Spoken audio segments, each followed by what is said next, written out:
A nucleus A with finite d Broglie wavelength lambda A undergoes spontaneous fusion into two nuclei B and C equal mass.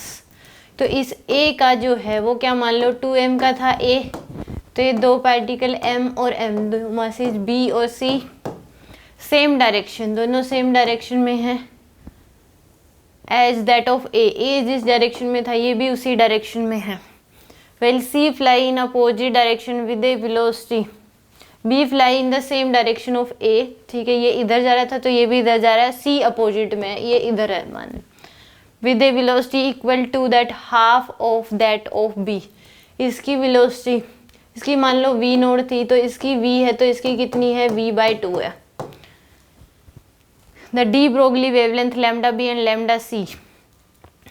तो यहाँ पे अगर momentum conservation लगाए तो 2mv node equal to क्या हो जाएगा mv माइनस का mv/2. तो यहाँ से m से m तो कैंसिल, ये 2v नोड इक्वल टू आ जाएगा v माइनस v/2. तो 2v नोड इक्वल टू कितना आ जाएगा v/2. तो v की वैल्यू आ जाएगी 4v नोड के बराबर. ये v की वैल्यू आ गई 4v नोड, यानी कि इसकी v नोड है तो इसकी 4v नोड है और इसकी कितनी है 2v नोड है.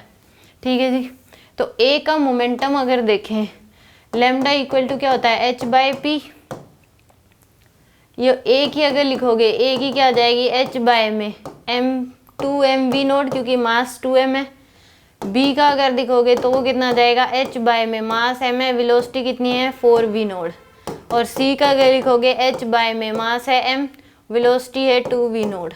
तो यहाँ पे अगर देखें A की वेवलेंथ और C की क्या है सेम है, तो लैम्डा C इक्वल टू क्या है लैम्डा A, और B की क्या है हाफ है, और लैम्डा B जो है वो क्या है लैम्डा A में 2 के बराबर है.